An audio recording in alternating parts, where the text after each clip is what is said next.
Welcome back to Rubberman Golf. I'm Jack, and today I have some exercises to help improve mobility in the spine. We're going to be working the lower spine today, and with the amount of twisting that's involved in our golf swing, you can imagine how important these movements are, not only for increasing your mobility, but as always, keeping you safe and protected from injury. So find a spot on the floor, and let's get started. All right, for our first position, find the floor. And from here, we're gonna come into a tabletop position. Place your wrists below your elbows, below your shoulders, with a neutral spine. We're gonna take some cat-cow movements, and we're gonna pair our body and our breath together here. This is a good one to do at the beginning of any stretching routine. So, from tabletop, we're going to take a deep breath in, and with your inhale, lift your chin, arch your back, and drop your belly. And as you exhale, press down into your hands, tuck your chin and your tailbone, and round your back like a cat. Deep breath in, cow pose. Lift your chin, and as you exhale, press down into your hands, and just move with your breath. Let your body and your breath sync up. Your body will tell you when it's time to move. And you can stay here in this movement for as long as you like. Maybe even add some side-to-side movement, staking your chest in a big circle. Don't worry about how this looks, because I feel pretty funny when I do it. Feels just like one big discombobulated wiggle. But I'm gonna reverse it. I'm gonna take it the opposite way. And here I'm just waking up the spine. And when you're complete, you can just return to stillness for a moment.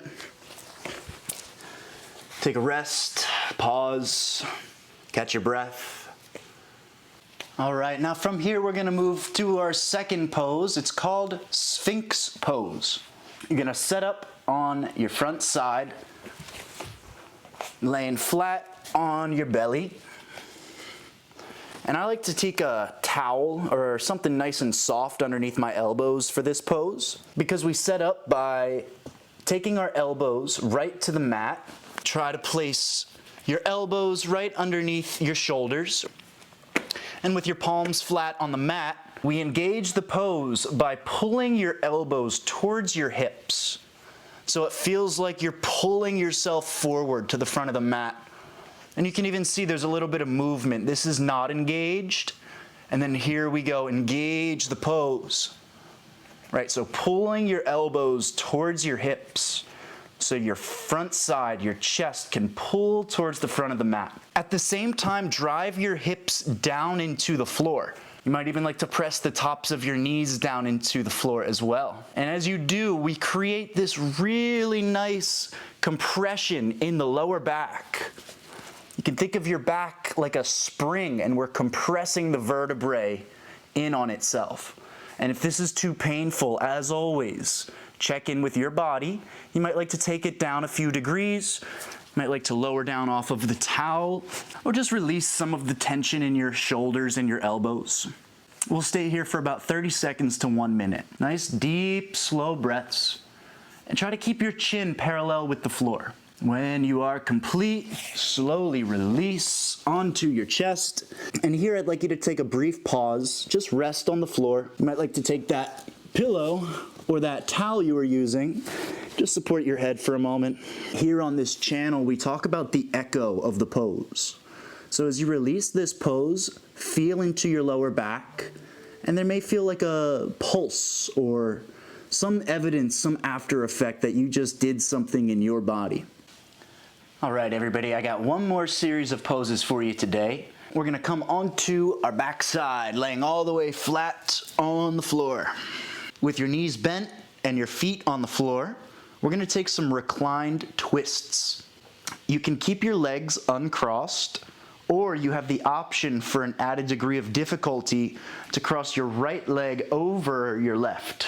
Keeping your feet and your shoulders where they are, Scooch only your hips to the right, so you can drop your knees to the left.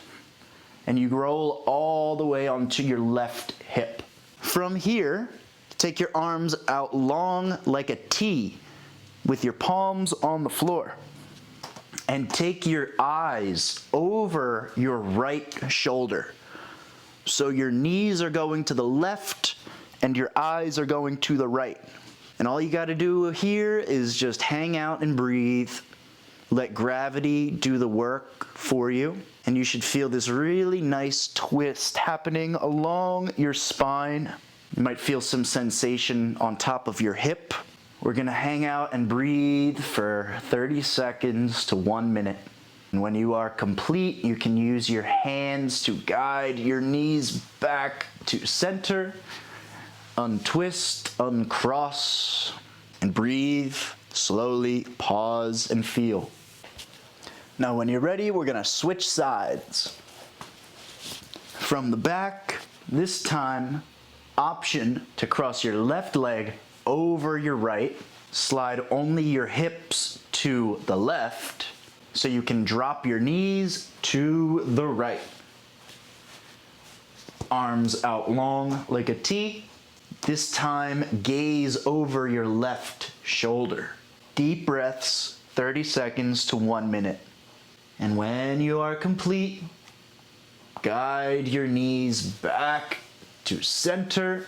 Slowly untwist, uncross, and feel what's going on within your body as you release the pose.